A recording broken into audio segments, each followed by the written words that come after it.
Hola, muy buenas a todas, bienvenidos nuevamente a nuestro canal de YouTube. Nos encontramos acá para concluir el video correspondiente al Renacimiento. Esta es la segunda y última parte del mismo. Esta es la asignación especial para los alumnos de la materia Cultura y Modernidad de la Escuela de Comunicación Social de la Universidad Católica Andrés Bello, en esta modalidad de educación a distancia de forma virtual, para ayudarlos y complementarlos en sus actividades de clase correspondientes a este semestre muy inusual en el contexto venezolano. Bien, el día de hoy pues nos vamos a abocar a terminar este trabajo audiovisual del Renacimiento, y bueno, hemos corregido algunas de las fallas técnicas de la primera parte de nuestros videos, como se habrán podido dar cuenta en el anterior video y como pueden ver en este video. Aquí ya logramos corregir parte de los problemas del efecto espejo, y bueno, precisamente por eso vamos a tratar muy brevemente de contrarrestar algunos de los efectos de ese error para facilitarle a los alumnos y también a los espectadores del anterior video parte de los contenidos que dimos a la vez anterior. Bueno, muy brevemente, muy sintéticamente, voy a explicar el concepto de Renacimiento y una de las causas, que era la que había implicado el uso del pizarrón, que lo tenemos acá.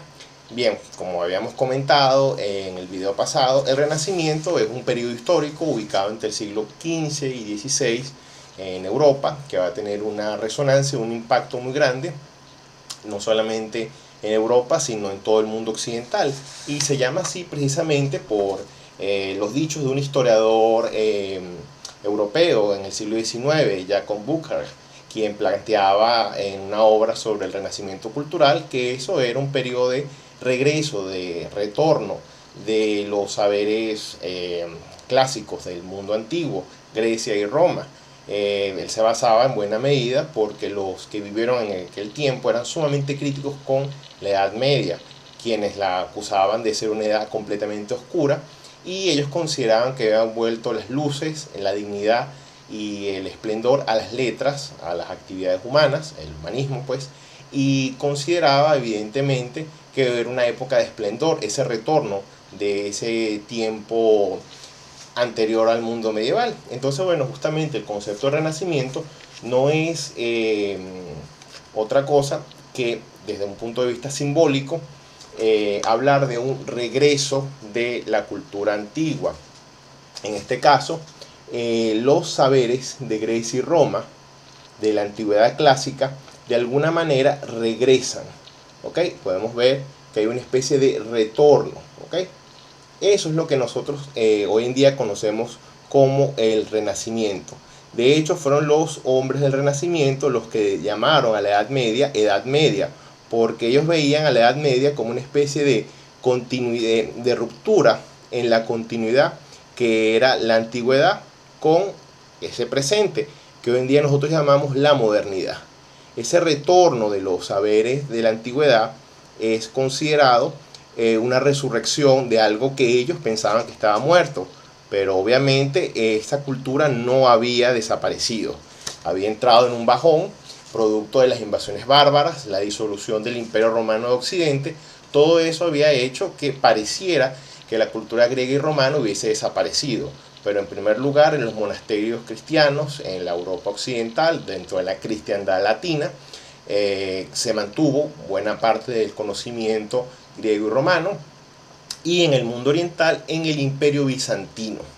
Justamente el Imperio Bizantino logró sobrevivir casi 1000 años, desde el 476 que cayó el Imperio Romano de Occidente hasta el año 1453 que fue atacado.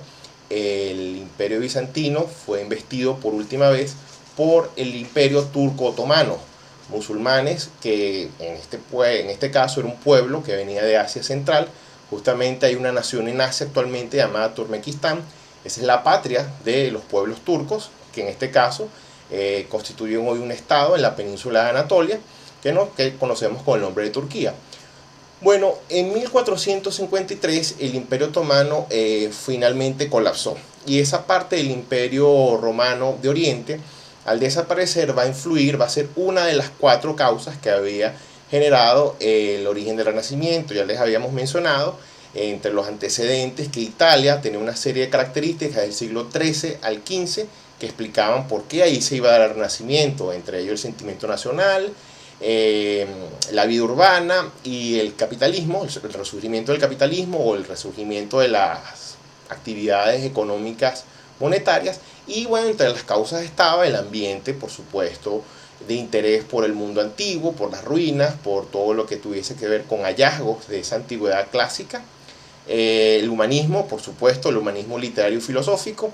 Habíamos mencionado también como un elemento importante en la aparición de la imprenta, que facilitaba la difusión del conocimiento a través de los libros, los hacía mucho más fáciles de hacer que copiarlos a mano, en pergaminos que eran sumamente costosos.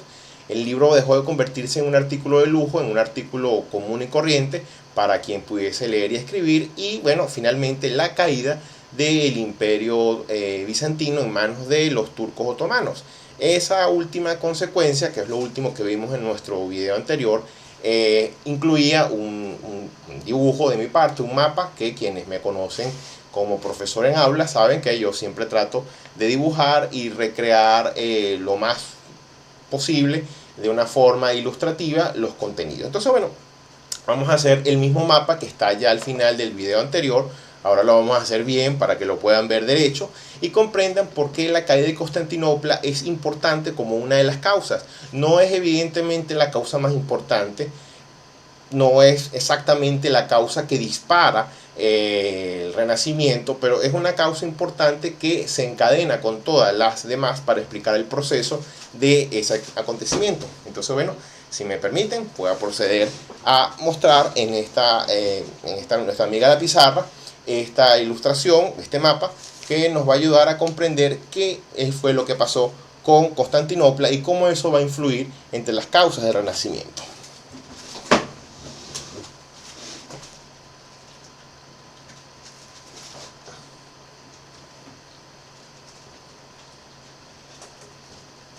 Voy a tratar de colocar acá un acercamiento para que se pueda ver mejor.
Bien, aquí tenemos un mapa que representa más o menos el mundo europeo y centrado justamente en el Mediterráneo. ¿Qué es lo que había terminado pasando? Bueno, vamos a ubicar aquí algunas ciudades para comprender qué es lo que pasó. Aproximadamente este territorio que estoy marcando en verde corresponde a lo que en ese momento era el Imperio Otomano. Estoy colocando aquí un símbolo que correspondería a la estrella y la media luna como uno de los símbolos del Imperio Otomano, y aquí estaría la ciudad de Constantinopla. Constantinopla era la capital del Imperio Bizantino, que ya prácticamente no existía.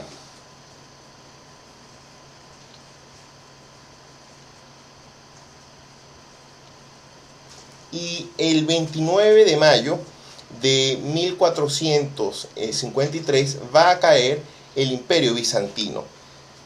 La ciudad de Constantinopla fue tomada por un ejército de casi 80.000 turcos dirigidos por el sultán Mehmed II, y el último emperador de del Imperio Bizantino, Constantino XI, muere en batalla. Previendo lo que iba a pasar, lamentablemente, había comenzado una migración casi 50, 60, 70 años antes. Una gran cantidad de sabios correspondientes a esa civilización habían ido abandonando el Imperio Bizantino y se habían ido yendo a Italia. Cuando hablamos de sabios, estamos hablando de conocedores, de eruditos, de sabios eruditos, estamos hablando de especialistas, conocedores del mundo clásico, estamos hablando de filósofos, arquitectos, médicos, botánicos, geómetras, matemáticos, químicos, gente que guardaba los conocimientos griegos y romanos.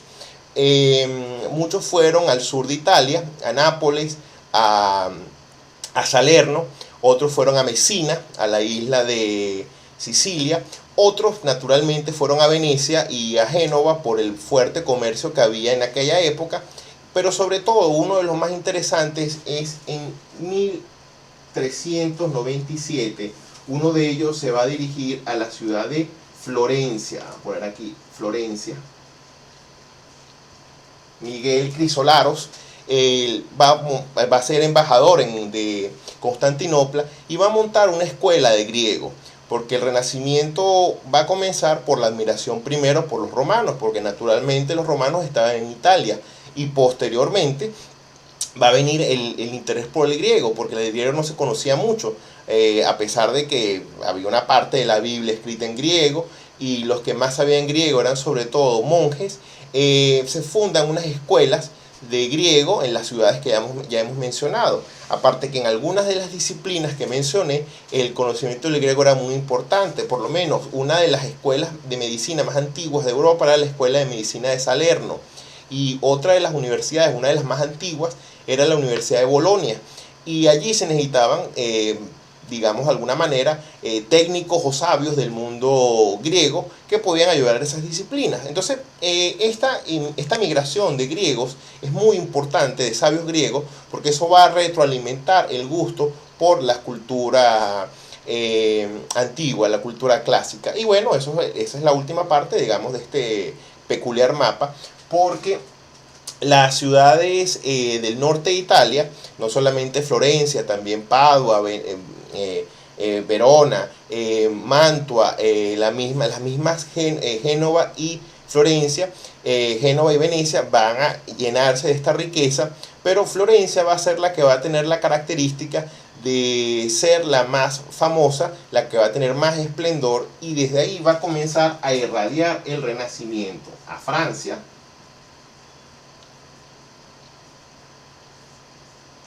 a España, a Alemania, a Holanda y por último a Inglaterra. Esta irradiación va a hacer que el movimiento del Renacimiento no sea una cosa exclusivamente italiana, sino que se vaya a convertir en una cosa europea, y eso le va a dar, por supuesto, un carácter también universal. A raíz de esto que les acabo de comentar, es que podemos entender cómo la caída de Constantinopla, que ocurrió, como ya les había mencionado, en 1453, va a tener un inmenso impacto en la vida mediterránea, en la vida europea y también la vida mundial. Bueno, terminado este mapa, bueno, ahora sí nos vamos a concentrar a los objetivos centrales ya de este video propiamente dicho. Espero que les haya agradado el video en la parte del mapa.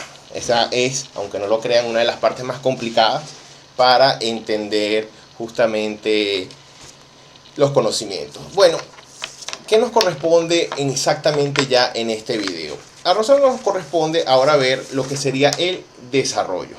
Vamos a ver las características de lo que corresponde al Renacimiento.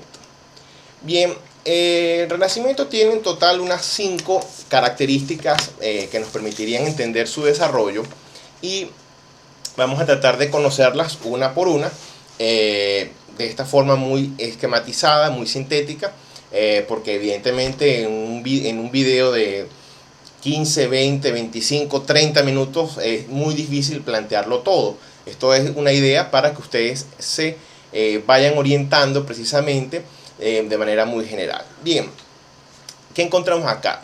La primera característica o el primero de los elementos que vamos a conseguir acá es el que corresponde a las características humanas y espirituales. ¿Cuáles son las características humanas y espirituales que podemos encontrar en el Renacimiento? Bueno, la primera y más evidente es un espíritu de curiosidad, un espíritu de crítica. Hay un deseo elemental de que el hombre renacentista tiene curiosidad por conocer el mundo. Evidentemente el humanismo hace que el conocimiento se centre en el hombre, pero cuando hablamos también del hombre, hablamos del mundo que rodea al hombre. Ese espíritu hace que la actitud de los hombres se vaya centrando en el disfrute, en el goce del presente. Y aparte de la curiosidad que va a alimentar elementos como el arte y la ciencia, el gusto por el presente se va a ver reflejado en un cambio de la concepción de la vida y también la calidad de lo mismo. Tanto es así que una frase de un personaje fundamental en aquella época, Lorenzo el Magnífico de los Medici, afirmaba, no sin cierto aire, más bien de polémica, él afirmaba en la siguiente frase lo siguiente: vive el presente porque el mañana es incierto. Es decir, era algo muy parecido a la famosa frase latina carpe diem, aprovecha el día, pero esa era con un sentido también de que goza, disfruta, algo muy parecido a lo que en su momento exhibía cierta literatura humanista, más o menos algo así como planteaba el Boccaccio de Decamerón. Bueno, vamos a vivir la vida, vamos a distraernos, si hay una peste, si hay una desgracia, si viene el fin del mundo, bueno, no dejemos de disfrutar la vida. Ese ambiente se va a conseguir en el hombre del Renacimiento, sobre todo porque los hombres y las mujeres del Renacimiento italiano se van a caracterizar por una serie de elementos. Por ejemplo, ¿qué debía hacer en este caso el hombre y la mujer renacentista? Uno, conocer de arte, saber y entender de arte, coleccionar si es posible, ser crítico. El arte ya no es una cosa que va a ser de eruditos, ya no va a ser una cosa de papas o reyes, sino que el arte se puede adquirir. Otra cosa también era el escribir y recitar en la medida de lo posible poesía. Las letras también se van a convertir como un patrimonio de la persona. ¿Por qué? Bueno, porque ser un poeta es algo que brinda sensibilidad. Otra cosa también importante iba a ser ciertas actividades lúdicas. Era importante que un hombre del Renacimiento supiese tocar algún instrumento musical. Y si no sabía tocar un instrumento musical, apreciar la música. Otra cosa importante para un hombre del Renacimiento, lúdicamente hablando, sería montar a caballo, tener mascotas. La idea de tener un galgo, un perro de compañía que se pensaba que era una cosa exclusiva de reyes, deja de ser una cosa exclusivamente de reyes, sino que quien puede pagarse eso puede tener su caballo, puede tener su mascota, y era muy importante eso. Otra cosa esencial era, por supuesto, saber leer y escribir latín y griego. Tal como les había mencionado, el latín y el griego eran las lenguas clásicas y por supuesto aumentó el interés por ellas. Era necesario conocer el latín y el griego, y por supuesto no era nada más leerlo, sino también escribirlo. Otra cosa importante era, por primera vez en el mundo, la importancia de hablar y conocer otras lenguas. Cuando hablamos otras lenguas, hablamos lenguas vivas. El latín y el griego ya no se consideran lenguas vivas, sino que eran lenguas para una minoría. Y estamos hablando de que era necesario que tú supieses conocer el dialecto de tus vecinos, el idioma de los extranjeros. Eso tiene mucho que ver con lo que va a ser el renacimiento del concepto de la diplomacia. Porque hoy en día nosotros podemos pensar que el italiano es igual para todos, pero el italiano tiene varios dialectos. Estaba el dialecto toscano, estaba por supuesto el dialecto napolitano, y no era exactamente igual, y era importante saber tener dotes de traducción. Los que conocen del mundo de las traducciones saben que hay una famosa regla, un adagio que dice traduttore traitore, es decir, el traductor es un traidor. a la hora de traducir no se debería traducir literalmente. Eso viene justamente de los años del Renacimiento. Bueno, otra cosa también importantísima de parte del Renacimiento era que el hombre y la mujer renacentista tenía que involucrarse en política. Había que estar informado, así como con el arte, así como con la literatura, la música y las lenguas antiguas, también había que conocer de política. Eso era importantísimo. Eso implicaba meterse en los chismes, participar en las actividades de tipo, digamos, conspirativas, pues, llamémoslo así. Bueno, inclusive saber luchar, eso era también una cuestión importante. El hombre del Renacimiento, ya no solamente los que portaban armas eran exclusivamente los caballeros, eso ya correspondía al periodo medieval. Ahora cualquiera podía estar armado para defender su honor y tener que luchar si fuera el caso, y eso también estaba muy vinculado con la política. Tanto es así que muchas veces la política del norte de Italia se hizo con las dagas. Y bien, lo último que habría que mencionar de estas actividades, estas 9 cosas que he nombrado, sería que el hombre o la mujer del Renacimiento debía demostrar modales y cortesía al tratar a las personas, ya sea sus iguales o gente de categoría superior. El hombre del Renacimiento, en ese aspecto, en esas características humanas, tenían que mostrar evidentemente respeto, educación, cortesía por sus semejantes. Bien, esas son las características humanas y espirituales que tiene el Renacimiento. Bien, la segunda característica del Renacimiento es la característica que tiene que ver con la política. La política, por supuesto, es una ciencia social importante, me refiero a la ciencia política, y es también una actividad, es un arte y una ciencia. Y en el caso del Renacimiento, la principal característica que va a ocurrir es que comienza una exaltación del absolutismo. A pesar de que la mayoría de un número importante de los estados italianos eran repúblicas, la república no se va a ver exaltada como sistema de gobierno exactamente bueno. ¿Por qué? Bueno, porque se considera que era necesaria la autoridad fuerte. La idea de que en la Edad Media hubo reyes que tuvieron tantos problemas por la descentralización del poder, hizo que ciertos autores vieran con admiración la figura de los césares o de la república antes de que se volviera la monarquía. Es por eso que en el Renacimiento va a haber figuras como Nicolás Maquiavelo, que va a ser muy conocido por un famoso libro.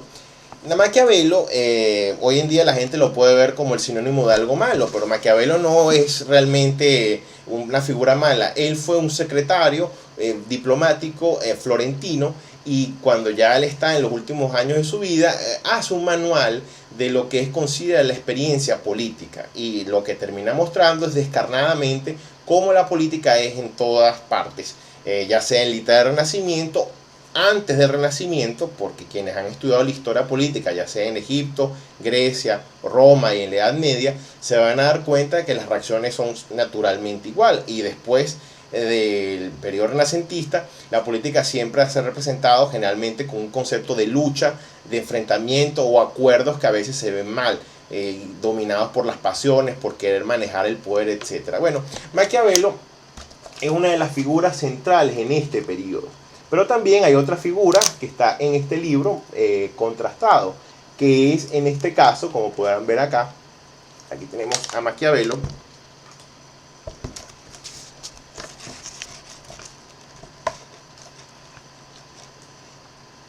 Aquí tenemos a Maquiavelo y su obra cumbre, El Príncipe, que es ese manual que les estoy relatando. Y la otra obra fundamental, este es su famoso manual, El Príncipe, una edición de tantas que se han escrito. Pero la otra obra importante de aquella época es la que hace este señor, Tomás Moro. Tomás Moro es un inglés que hace otro libro que también es muy famoso en el periodo renacentista, que se llama La Utopía. Que habla de una isla. Él además era inglés.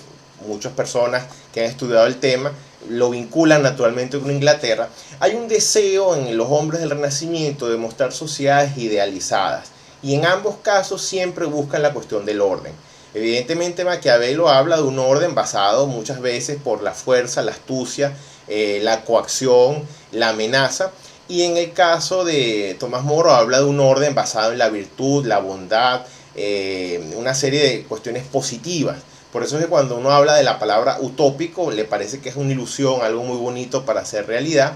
Y cuando uno oye la palabra maquiavélico, le suena como malvado o negativo. Pero ambos polos representan lo mismo que deseaba el hombre renacentista, la idea del orden. ¿Por qué? Bueno, porque por lo menos en el caso de Italia, las ciudades italianas peleaban mucho, había guerras, había muchos desórdenes.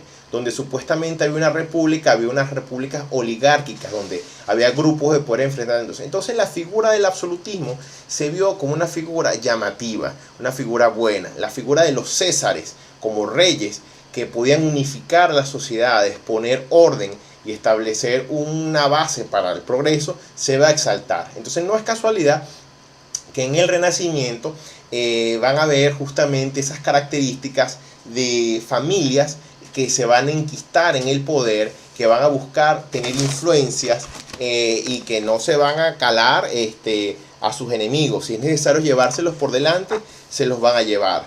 Una de esas, la más famosa quizás en este periodo, es el caso de la familia Medici.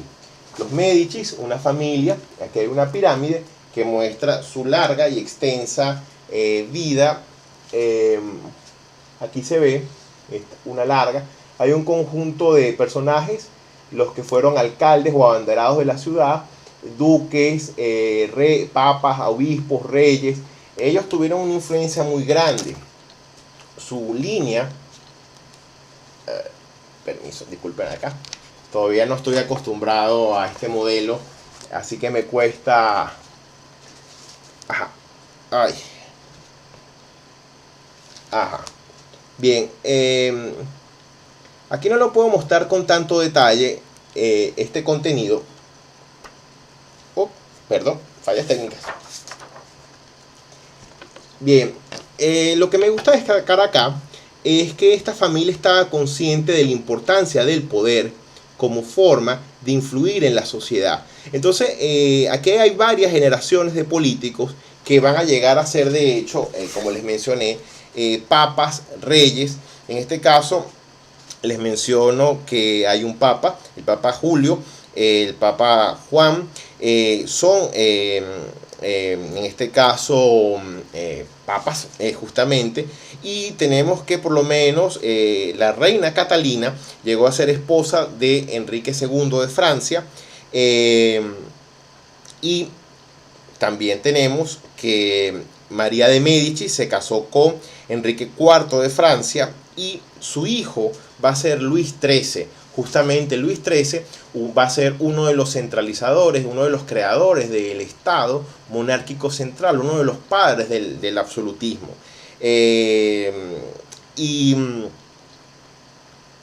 La hermana de Luis XIII de Francia va a ser Henrietta María, que ella se va a casar con Carlos I de Inglaterra. Estamos hablando que esta es una familia que comenzó con un gonfalonero, que sería como el alcalde, el que llevaba el estandarte de la ciudad, en la región de Toscana, y ellos se van a convertir en toda una saga política, una dinastía.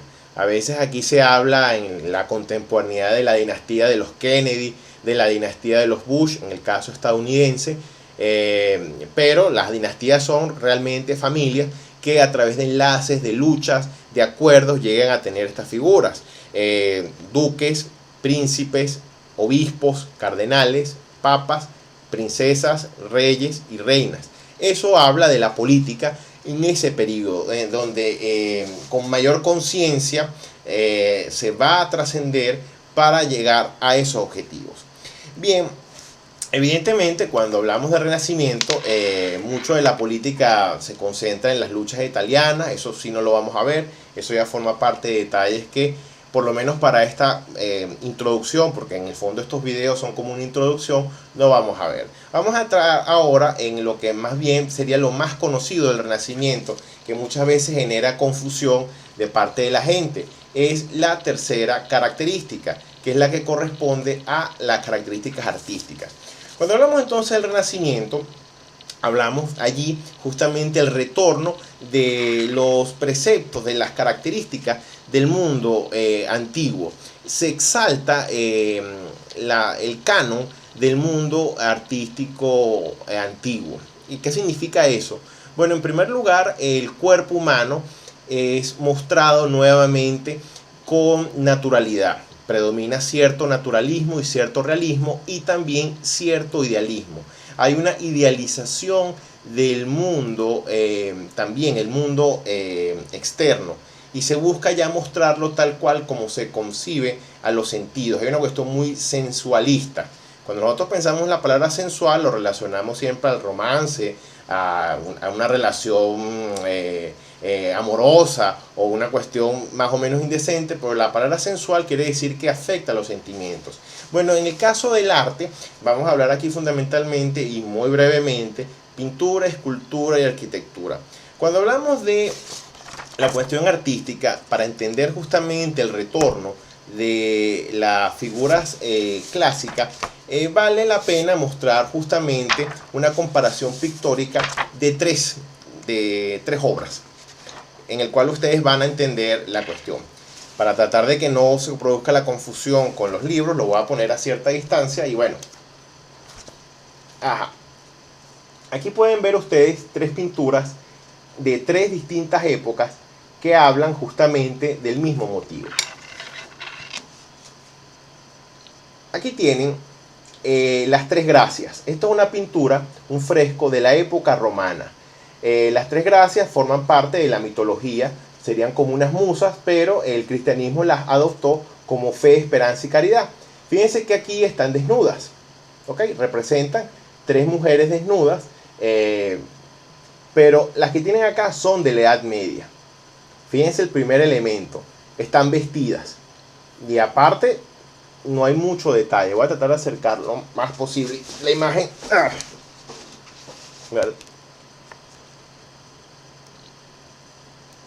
Bien. Aquí se ven tres mujeres tapadas que representan las tres virtudes, las tres gracias, perdón. Y la forma como están dibujadas son bastante burdas en comparación con estas que están acá. Bien, aquí tenemos otra imagen que corresponde a Sandro Botticelli, La Primavera, donde vemos a las Tres Gracias. Perdón, aquí. Como se pueden dar cuenta, aunque están medio tapaditas, como acá, el desnudo es evidente. Entonces aquí podemos ver claramente cómo este tipo de desnudo regresa en esta época. Espero que comprendan la alegoría. Están medio desnudas o más desnudas que vestidas si la comparamos con esta, pero este tipo de arte es un retorno decisivo de esto, ¿ok? Y por supuesto, cuando hablamos de que se muestran las cosas tal como están, no dejan de tener cierto carácter idealizado. Y cuando hablamos del idealismo, de la idealización del pasado clásico, conseguimos una obra fundamental muy famosa de Rafael Sanzio, que está justamente en el Vaticano. Esta imagen debe ser conocidísima por ustedes. Se llama La Escuela de Atenas. Es una obra idealizada, porque nunca todos los filósofos estuvieron juntos. Ahí se ven en una escuela idealizada, que no eran exactamente así, todos los filósofos, desde los presocráticos hasta prácticamente los filósofos de la época helenística y romana. Están todos, tales de Mileto, Pitágoras, obviamente en el centro están colocados acá Aristóteles y Platón. Ellos son el centro, y además, como se pueden dar cuenta, todo esto refleja lo que se llama la perspectiva. La perspectiva fue un gran aporte del Renacimiento porque le daba profundidad al cuadro. Cuando ustedes notan acá esto se llama profundidad. Y bueno, además hay una novedad. El mismo autor se incluyó acá, si no me equivoco, esta que está acá, que debería ser Hipatia de Alejandría, supuestamente es Rafael Sanzio. Y bueno, esta obra muestra justamente una idealización del periodo anterior, del periodo griego y romano. También, evidentemente, hay una revolución en la construcción, la arquitectura. Podríamos decir que desde el punto de vista artístico, esto es una opinión de este historiador, que no es precisamente un historiador del arte, sino una persona que estudia la historia, el Renacimiento podría ubicarse justamente ya con los casos en Florencia de la cúpula de Brunelleschi. Esta que está acá es la famosa cúpula de Brunelleschi. Esta cúpula es la que está en la iglesia de Santa María del Fiore en Florencia. En su momento esta era una de las iglesias más grandes del mundo y para terminarla se necesitaba cerrar el techo principal y no se sabía cómo se iba a poder cerrar. Bueno, ¿qué hizo Brunelleschi? Buscó justamente un modelo de construcción que era propia del mundo antiguo y que se utilizaba mucho en Constantinopla. Estamos hablando de una cúpula. Y eso fue el retorno, el regreso de ese tipo de construcción. Por supuesto, estamos hablando del 1471, cuando se termina esa catedral. Y Florencia evidentemente reflejaba con eso el deseo de transformar la arquitectura. Ya no iba a ser una arquitectura ni basada en el románico ni el gótico, sino algo de cambio, aunque ese cambio era el retorno de algo antiguo. Por supuesto, otro autor del Renacimiento famosísimo es Sandro Botticelli. Sandro Botticelli es conocido por esta famosa obra de arte, El nacimiento de Venus. Esto es otra de las características del ambiente artístico del Renacimiento. Regresan los temas paganos. Se le llama pagano a todo aquello que no era cristiano y anterior al cristianismo, es decir, Grecia y Roma. Y fíjense ustedes la característica. Regresa el tema pagano. Venus, como ustedes saben, es la diosa del amor, del sexo, y su nacimiento es justamente un tema mitológico. Ella nace de la espuma del mar, aquí está el viento, y aquí ella está desnuda. Aparte de que está desnuda, no forma parte de un tema cristiano. Esto es un tema pagano y profano. Claro, y aquí hay una novedad. La novedad que vamos a notar en este caso es que se hace un desnudo. Es interesante mencionar que esta obra estuvo a punto de ser destruida por su propio autor, porque en su momento esta característica humana que les destaqué de hablar y disfrutar de la vida presente y la vida mundana, generó la resistencia de sectores conservadores de la época, representados por el fraile Jerónimo Savonarola, quien consideraba que todo eso iba a llevar a la desgracia a la ciudad. Y él le propuso a la gente, en sus sermones eran muy llamativos, a que agarraran todas esas cosas que los llevaba a tentar y los quemaran en unas hogueras que se llamaban la hoguera de las vanidades. Botticelli estuvo a punto de quemar esa obra. ¿Por qué? Bueno, porque la razón era evidentemente obvia.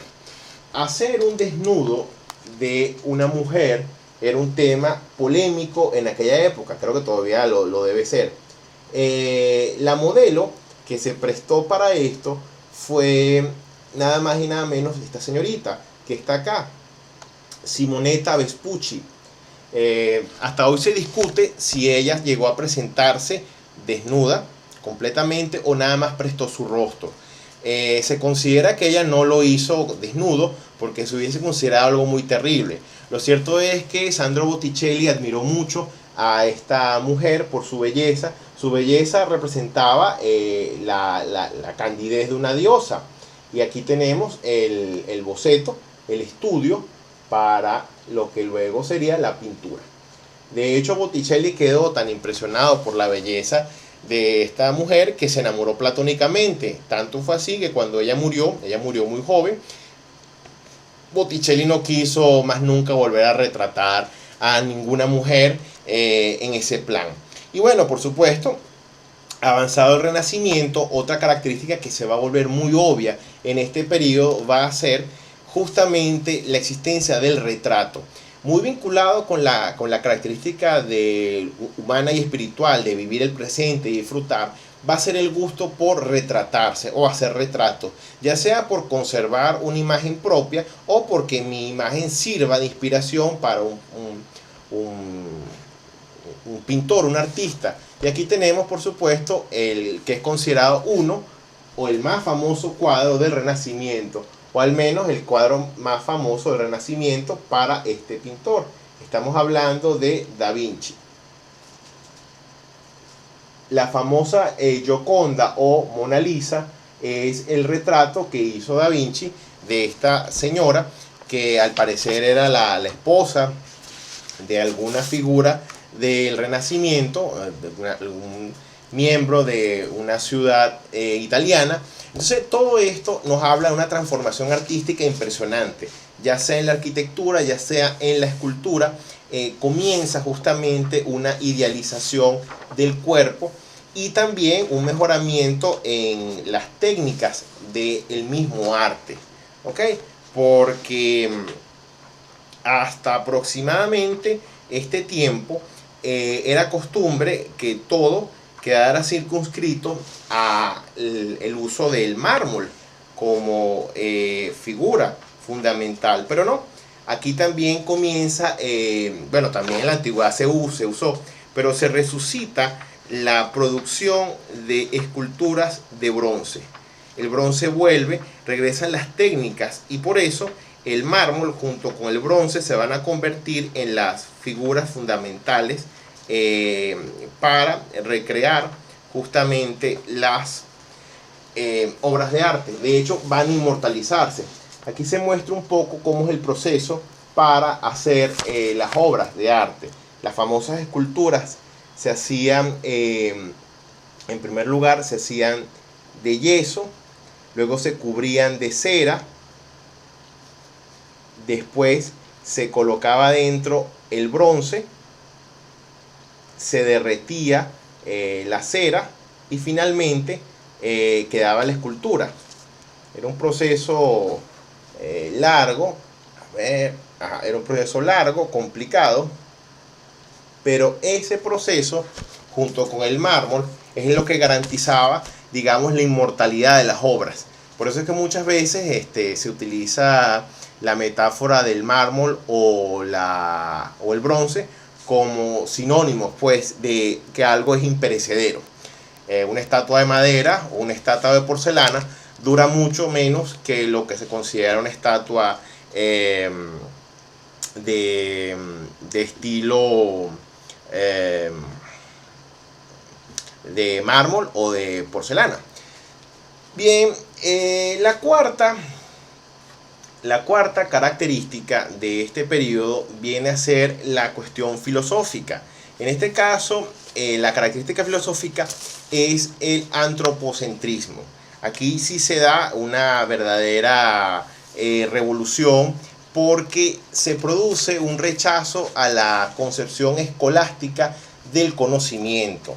Se consideraba que el conocimiento, para llegar a la verdad, el conocimiento solamente se podía hacer a través del estudio de Dios, pero la escolástica definitivamente va cambiando y comienza a ser cuestionada. Aparece una nueva filosofía, se considera el neoplatonismo la base para que se planteen nuevos cambios en la concepción del conocimiento. Cuando se deja atrás al mundo escolástico y al aristotelismo dogmático, llegan nuevas concepciones, como en este caso, van a dar la cabida a mejores interpretaciones de la realidad. Posteriormente van a venir, a raíz de estos cambios, interpretaciones como el racionalismo y el empirismo. Estas interpretaciones van a ser esenciales porque eso va a marcar poco a poco, en primer lugar, la separación de la religión y la filosofía, y también de la religión con la ciencia. Este aspecto es polémico hasta el sol de hoy porque mucha gente plantea que esto se hizo porque la gente no creía ya en Dios, se había desencañado de las religiones y ahora la gente quería ser científica, racional, empírica como hoy en día, y obviamente eso no es así. Los cambios de mentalidades no se dan de un solo golpe, y quienes llegaron a plantear esos cambios así no lo planteaban de la manera que hoy en día nosotros lo podemos ver. Y una cosa interesante la podemos ver en una imagen que tenemos acá en otro de los libros, es nada más y nada menos la celda donde hizo sus estudios y sus trabajos Nicolás Copérnico, que es conocido como el padre de la teoría heliocéntrica, la teoría que va a demostrar que no es la Tierra la que gira, no es la Tierra el centro del universo, sino que es la Tierra la que gira alrededor del Sol. Nicolás Copérnico, hay que recordar, fue un sacerdote. Evidentemente tenía miedo de que sus trabajos causaran molestias en la iglesia y decidió que se publicaran después de muerto. Pero Nicolás Copérnico no por eso dejó de creer en Dios, y no por eso, fíjense ustedes, en la celda, se le llama celda el cuarto donde vive un religioso, no porque estuviese preso. Fíjense que en la celda está la imagen de la Virgen María. Aquí la tenemos. Voy a acercar lo más que pueda. Pueden ver en la pared una serie de ilustraciones que son imágenes geométricas que tienen que ver con la concepción que él hacía del universo. Él, como buen estudioso del espacio, era también geómetra. Le gustaba la geometría. Entonces, evidentemente, no había para él un divorcio entre conocimiento espiritual y conocimiento científico. Pero eso va a comenzar a plantearse justamente esa separación con los cambios filosóficos, cuando el antropocentrismo toma el control de la filosofía en estos años. Entonces, bueno, con esa característica pasaríamos a la quinta y última característica del Renacimiento, que vendría a ser las científicas. Naturalmente, nosotros cuando pensamos en el Renacimiento, pensamos en algunos científicos concretos. Obviamente Copérnico es uno, cuando recordamos el tema del sistema heliocéntrico, y otro por supuesto también es Galileo, pero ellos no son los únicos que están allí destacando, y más bien hay un cambio que tiene que ver y se relaciona mucho con lo que mencionamos con la caída de Constantinopla y con lo que hemos mencionado. Por ejemplo, los estudios de la medicina, ¿okay?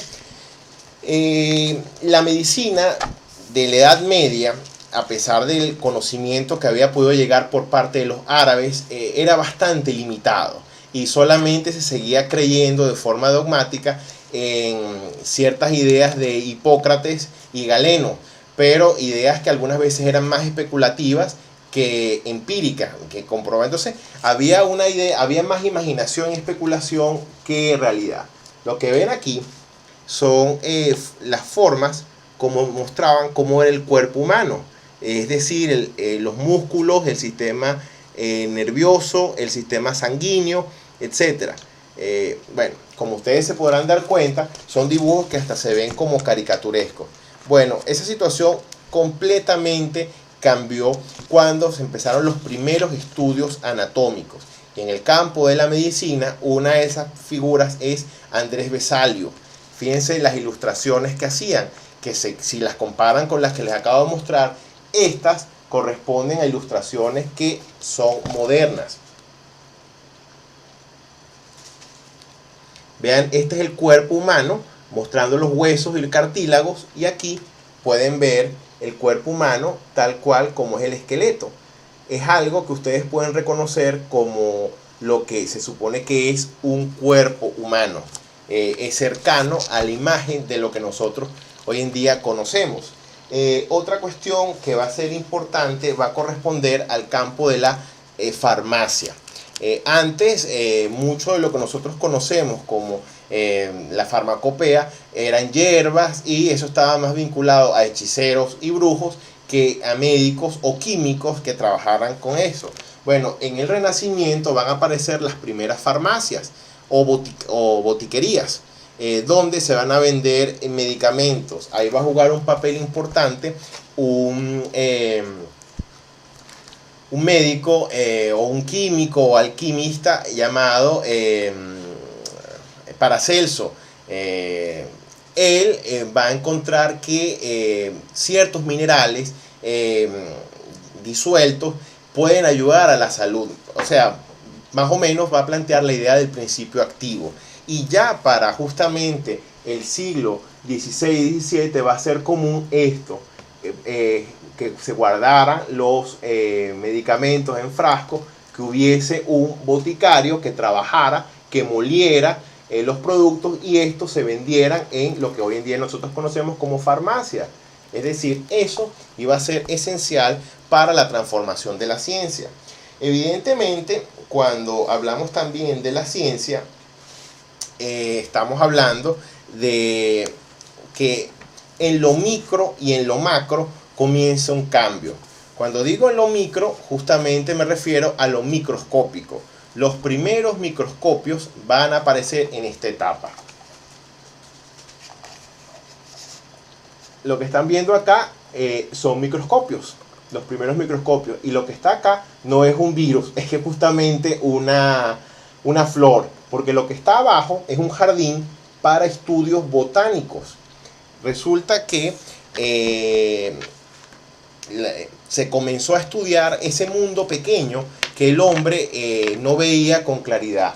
Y aquí, bueno, evidentemente se colocaban en la medida de lo posible en los jardines plantas para tratar justamente de conocer lo que correspondería a el universo pequeño. Pero por supuesto el otro conocimiento importante va a ser el universo macro. Evidentemente el estudio del espacio, las galaxias. Ahí va a jugar un papel importantísimo Galileo. El estudio de lo que serían las galaxias, el estudio, la medición de lo que vendría a ser la química. Eso va a ser fundamental en este periodo. ¿Ok? Tanto es así que evidentemente en esta etapa los grandes descubrimientos van a ganar mucha reputación. Va a haber evidentemente reyes que van a financiar la existencia de científicos. Yo sé que muchas veces uno de los científicos más recordados en este periodo naturalmente es Galileo Galilei, por sus indudables descubrimientos, pero debido a que él fue se le hizo un juicio por la Inquisición, eso ha opacado un poco su papel como figura central. Y yo prefiero entonces destacar el caso de Tycho Brahe y por supuesto Johannes Kepler, porque a ellos, a diferencia de Galileo, no terminaron siendo polemizados, no sufrieron prisión. Y me interesa mostrar que en el caso de él, en el caso de Tycho Brahe, se le construyó más bien un palacio, por decirlo de alguna manera, para que él pudiese hacer sus observaciones espaciales. Aquí tienen a Tycho Brahe, aquí tienen el palacio que prácticamente a él se le hizo allá en Praga, y evidentemente muchos gobernantes, reyes, empezaron a financiar, o por lo menos a ver con buenos ojos, el conocimiento científico. Y aparte se fueron creando posteriormente sociedades que apoyaran económicamente el desarrollo de la ciencia.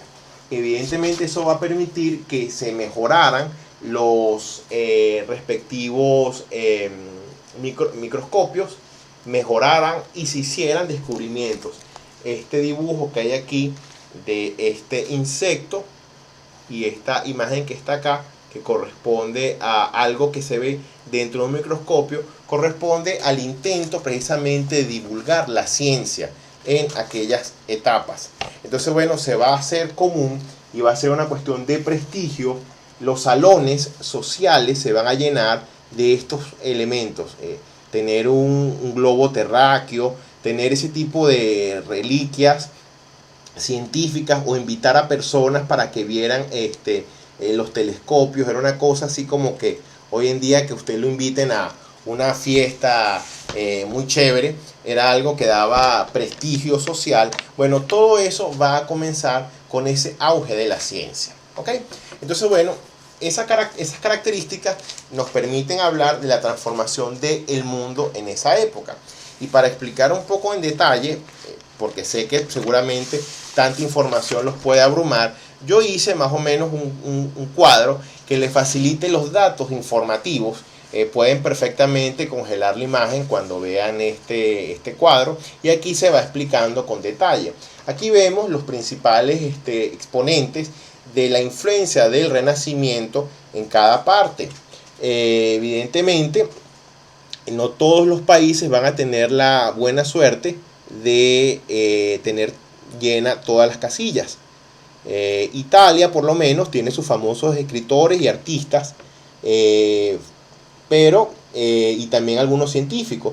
Si se darán cuenta, Da Vinci está en la casilla artista y científico, porque muchos ven a Da Vinci como si fuera un científico o como un artista. O sea, vamos a colocar acá nuevamente. Se las dejo acá para que la puedan ver con detalle.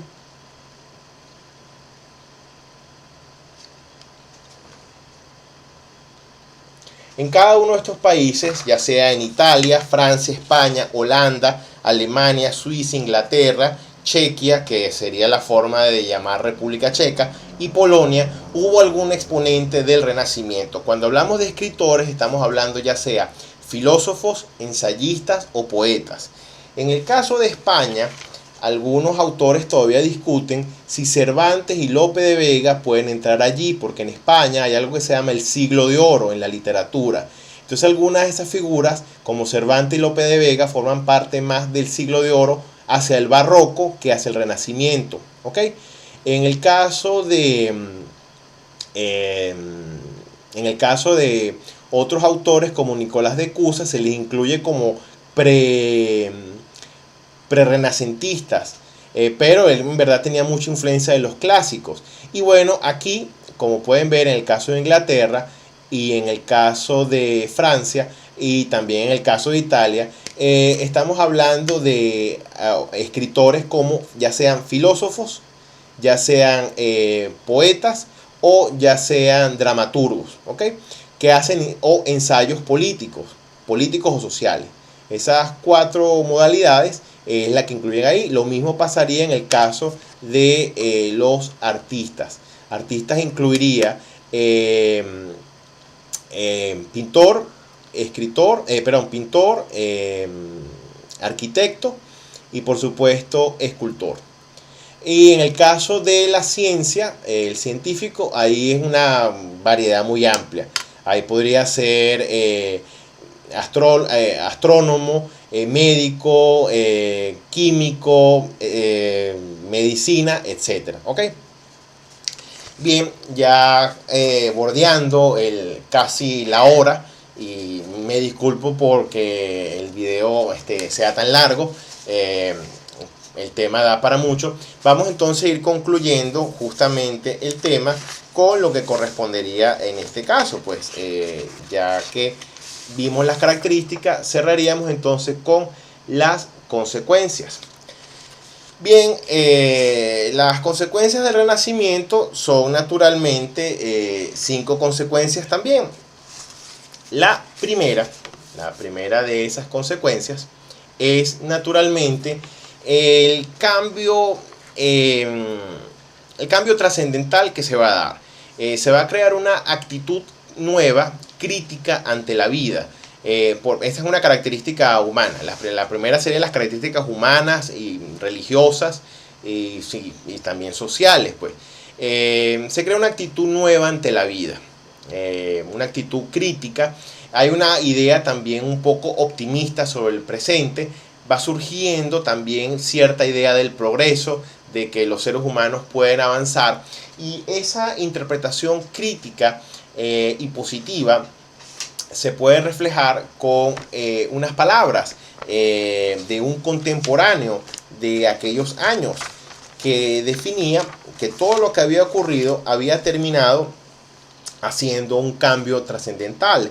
Louis Leroy en 1567 decía lo siguiente: desde hace 100 años, no solo las cosas cubiertas antes por las tinieblas de la ignorancia se han hecho evidentes, sino que también se han conocido muchas otras cosas que habían sido ignoradas anteriormente por los antiguos. Nuevos mares, leyes, costumbres, nuevas hierbas, árboles, minerales, nuevos inventos, como el de la imprenta, la artillería, el uso de la aguja imantada para la navegación, y también se han restituido nuevas lenguas. Eso, como les dije, lo dijo Louis Leroy en 1567. Justamente esa idea que habían llegado las novedades, hay un nuevo espíritu, un espíritu crítico, se da justamente en como la primera gran consecuencia del Renacimiento. ¿Ok? La segunda característica tiene que ver con la política. La política va a verse dominada justamente por la presencia de los reinos absolutistas. La figura de un rey absoluto, de un rey que tiene todo el poder concentrado, se va a convertir. Porque las monarquías autoritarias o las monarquías absolutas van a surgir en esta época. Justamente la figura de un rey todopoderoso que va a ser visto como el centro de la vida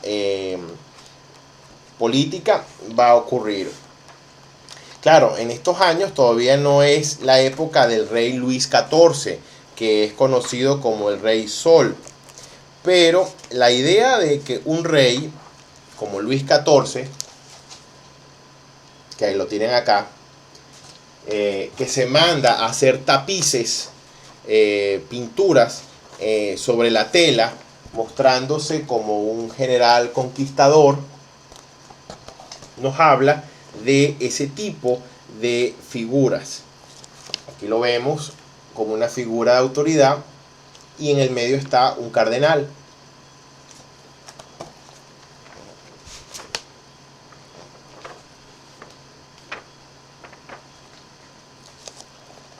Aquí lo vemos con sus caballos, paseando con sus perros, mascotas. Un rey protector de las artes.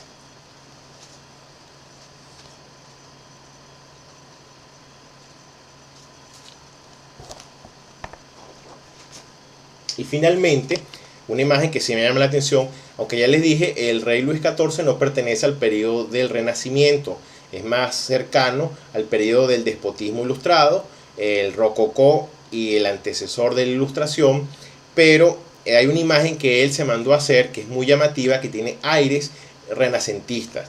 Es él montado en una carroza como un nuevo emperador romano o un nuevo Alejandro Magno. Si se fijan bien, esto tiene todas las características de una obra del Renacimiento. ¿Okay? ¿Por qué? Porque los reyes de la antigüedad, Alejandro Magno, o los emperadores como Julio César, Augusto, son vistos como figuras para admirar, son figuras dignas para imitar. ¿Okay?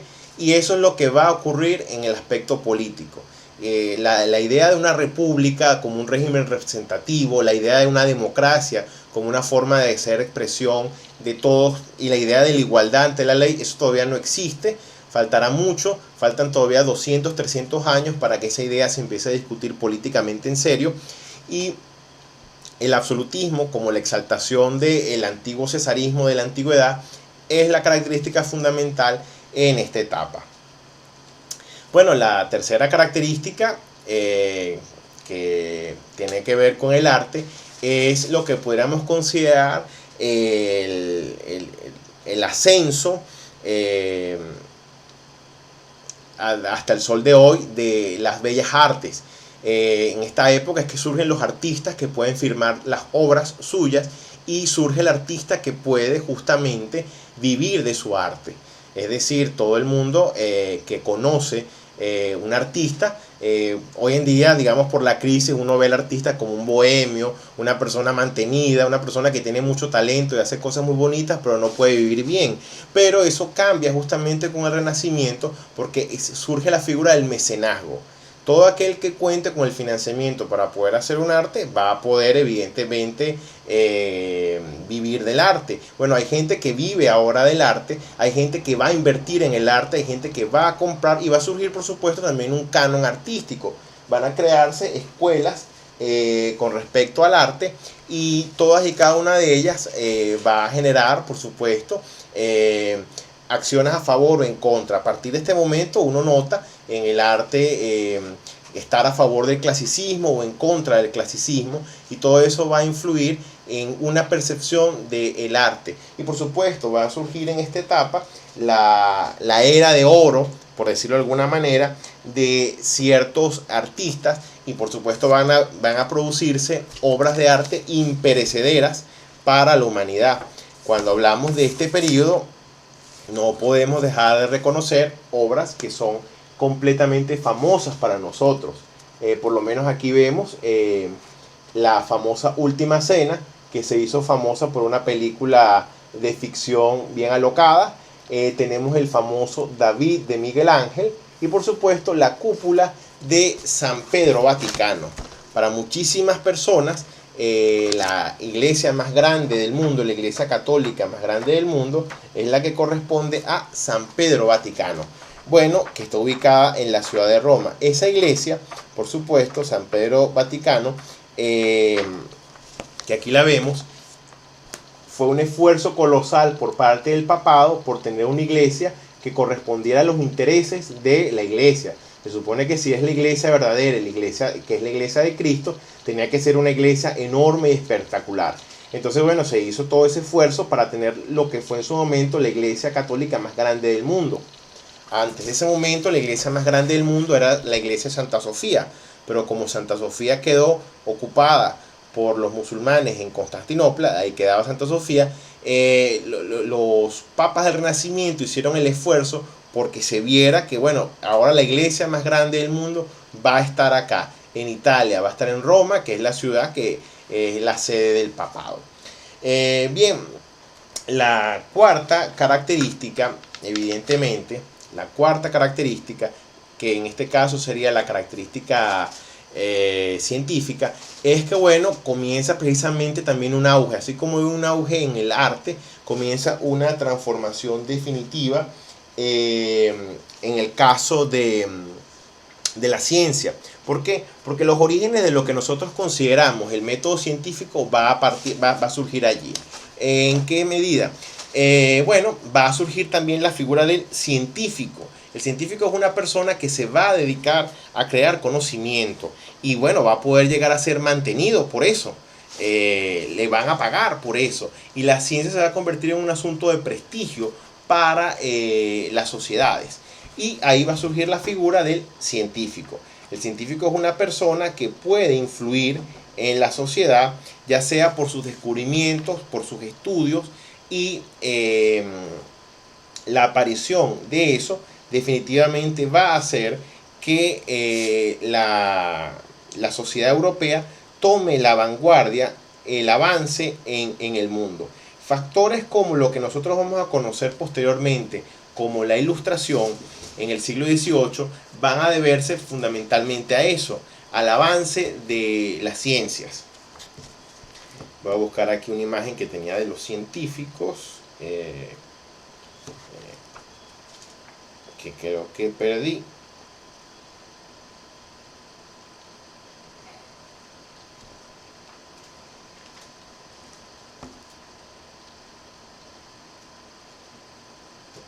Tiene una imagen de científicos acá.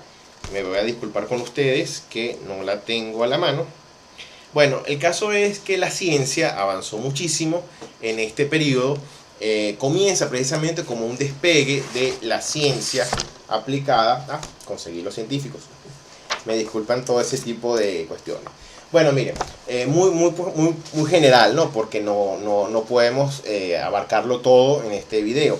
La ciencia, lo que vamos a conocer, hombres como Isaac Newton, que es para nosotros una figura ya del siglo XVIII, con sus descubrimientos,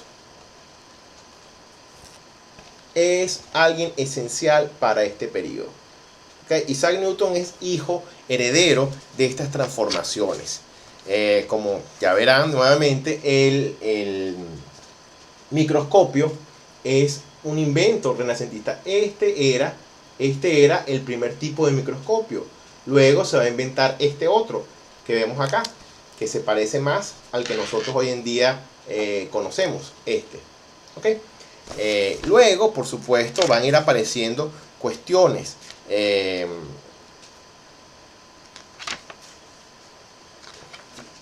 Los estudios de la biología, por ejemplo, la biología animal, la biología vegetal, el estudio del espacio, Edmund Halley, el famoso hombre del cometa. Todo esto va a marcar una influencia decisiva en la concepción del hombre.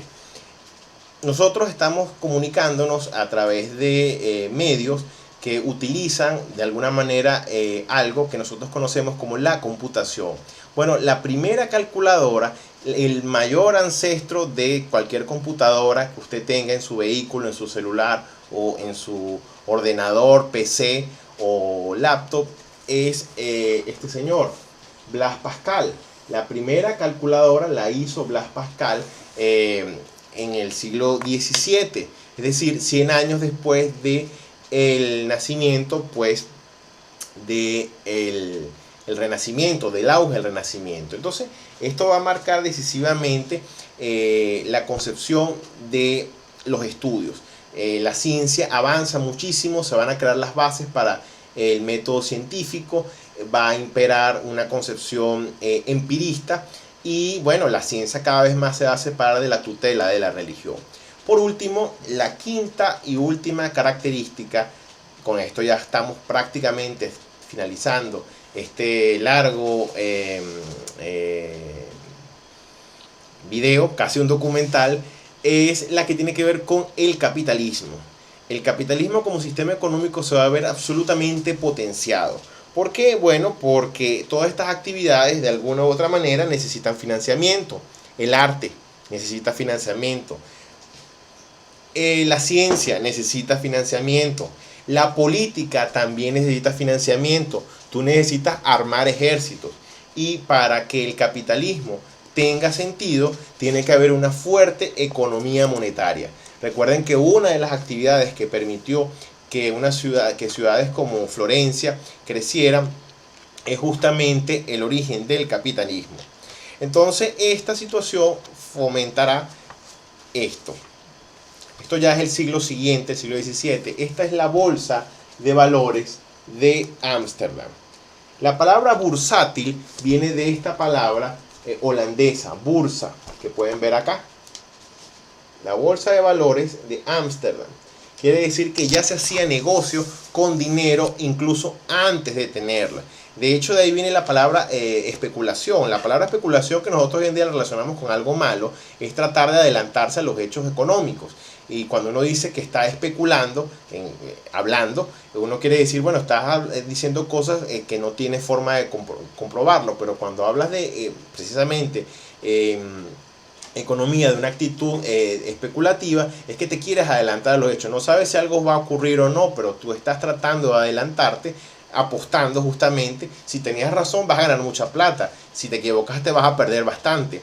Y bueno, justamente la idea de la contabilidad, de los libros de contabilidad, va a ponerse muy de moda en aquella época. Esto que ven acá es un contrato de préstamo. Y aquí hay un señor firmando un contrato. Firmando un contrato. Aquí hay un cuaderno, un libro de actas. Y justamente en una etapa donde el capitalismo va a permitir la financiación de una gran cantidad de actividades. Hombres y mujeres